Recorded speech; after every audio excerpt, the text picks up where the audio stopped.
بسم اللہ الرحمن الرحیم وکلم اللہ موسیٰ تکلیما۔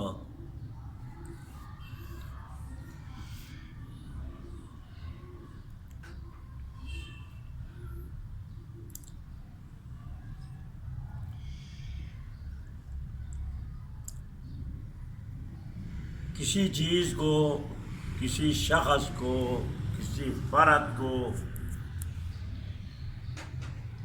معاشرے سے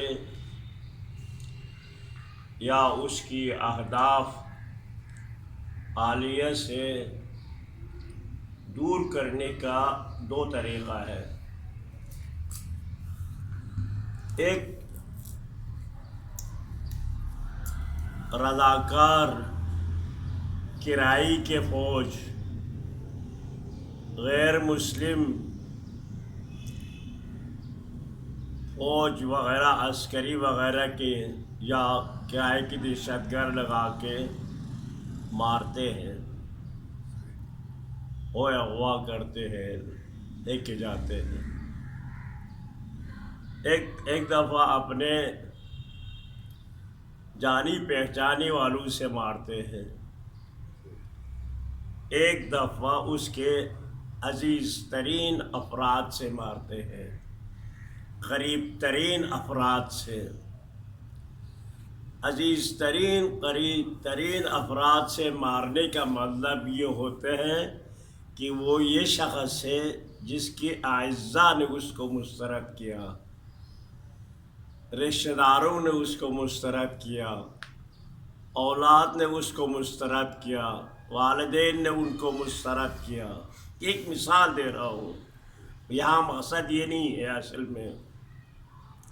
تو غرض کسی کو دور کرنے کے لیے، راستے سے ہٹانے کے لیے وسائل میں سے ایک وسیلہ اس کا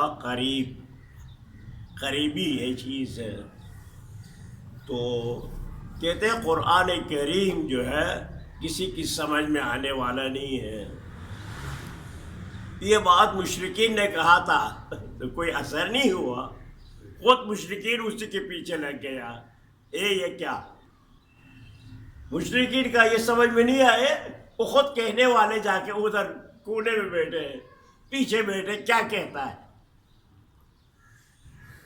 لیکن جب انہوں نے سوچا کوئی بھائی دشمن کہنے سے اثر واقع نہیں ہوتا ہے، اس کو دور کرنے کے لیے اس کے قریب کو لاؤ، یہاں سے انہوں نے اہل بیت کو لایا، اہل بیت کے ذریعے سمجھایا دیکھو قرآن سمجھنے کی کتاب نہیں ہے، قرآن سمجھنے کی کتاب نہیں۔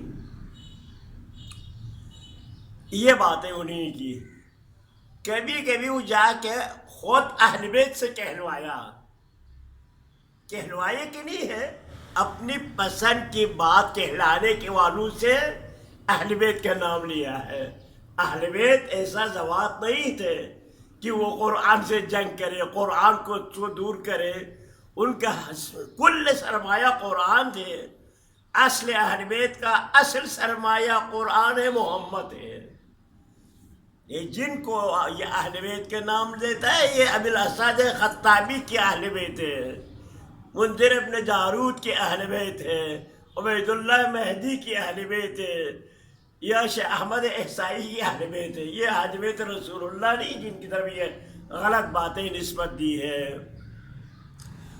یہ لمبی جوڑی آپ کو احادیث ملیں گے، منسوب مزخرف حدیث، جن میں کہا قرآن سمجھ میں نہیں آنی ہے۔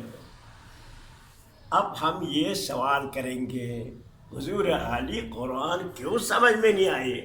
یہ آپ کس زاویے سے کہتے ہیں؟ اس کے کیا منطق ہے؟ جو معلومات ہمیں حاصل ہے سرسری سادہ عوامی سطح پر، جو باتیں ہمیں معلوم ہے، اس حوالے سے قرآن نہ سمجھنے کا کوئی منطق نہیں بنتا ہے۔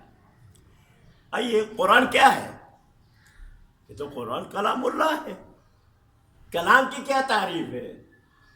تو کلام کی واحد تعریف آئی ہے دنیا میں ابھی تک کلام کی ایک تعریف ہے، الکلام ما افادہ المستمع فائدۃ تامہ، کلام اس سے کہتے ہیں سننے والوں کو پورے کا پورا فائدہ ہو جائے، یعنی اب وہ خاموش ہے، اعتراض نہیں کرتے، اشکال نہیں کہتے حضور آپ کی باتیں ہماری سمجھ بھی نہیں آیا، خاموش۔ اب آ جاتے دنیا بھر کے اپنے ملک کے صدر مملکت خطاب کرتے ہیں، کوئی نہیں کہتا ہماری سمجھ میں نہیں آیا، وزیر اعظم خطاب کرتے ہیں، کوئی نہیں کہتا ہمارے سمجھ میں نہیں آیا، وزراء خطاب کرتے ہیں، نہیں کہتا سمجھ میں نہیں آیا، یا ان کے نام نہاد علماء خطاب کرتے ہیں، نہیں کہتے ہمارے سمجھ میں نہیں آیا ہے۔ تو اس کا معنی کلام کا معنی تو سمجھ میں آنے کی بات ہے، اگر کلام سمجھ میں نہیں آیا تو اس کو کلام نہیں کہتا ہے۔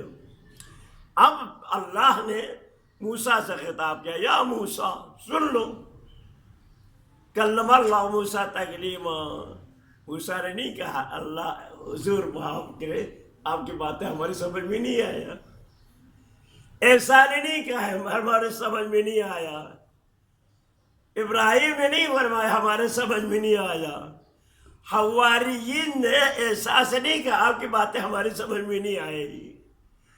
تو دنیا میں کوئی افراد نہیں کہ جنہوں نے کہا ہو کہ آپ کی باتیں ہمارے سمجھ میں نہیں آیا، سوائے چند فلاسفہ، ان کے بارے میں مشہور ہے، 17 کے باتیں کسی کی سمجھ میں نہیں آتے تھے، یا بقرات کی باتیں،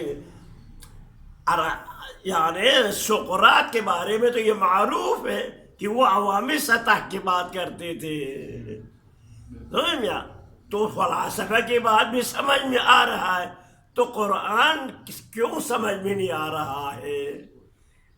بڑے بڑے یونیورسٹیوں میں، کالجوں میں پروفیسر آتا ہے، خطاب کرتے ہیں تو ان سب کی سمجھ میں نہیں آتا ہے، تو یہاں جو اللہ کی کلام سمجھ میں نہیں آ رہا ہے اس میں خرابی کہاں ہے، خامی کہاں ہے؟ ایک تو یہ ہے کہ کلام خود بذات خود ترکیب کے لحاظ سے غلط ترکیب دی ہے، اس میں حروف جملات غلط طریقے سے جوڑا ہے، جنوں کی باتیں جیسا ہے، تو نعوذ باللہ اس کلام کو ہم یہ نہیں کہتا جن کی کلام ہے، نادان افراد کا کلام ہے، پاگلوں کا کلام ہے، یہ کلام اللہ ہے، ترکیب دینے والا اللہ ہے کلام، تو اس کلام میں متکلم کے حوالے سے کوئی عیب نہیں ہے، سامعین بھی اشرف مخلوقات ہیں، حیوان نہیں ہے، ان سے خطاب کیا ہے، اس لیے خطاب کہ یہ سمجھ میں آتا ہے۔ اللہ نے جب خطاب کیا انسان سے تو یہ سارا اللہ جانتے تھے کہ ان میں کتنی صلاحیت ہے، تو اللہ بھی خود اللہ متکلم، کیا متکلم میں یہ قدرت نہیں تھی کہ یہ کلام ہر شخص سمجھے؟ تو وہ بھی قادر مطلق علی کل شیء قدیر ہے، تو کیوں سمجھ میں نہیں آ رہا ہے قرآن؟ کیوں سمجھ میں آنے والی کتاب نہیں ہے؟ سوائے اس کے پس پردہ برے عزائم، برے اہداف تھے، اور خاص کر کے قرآن سے ان کو ڈر تھے، لہذا قرآن سے دور کرنے کے لیے کہا ہے۔ والسلام علیکم ورحمۃ اللہ وبرکاتہ۔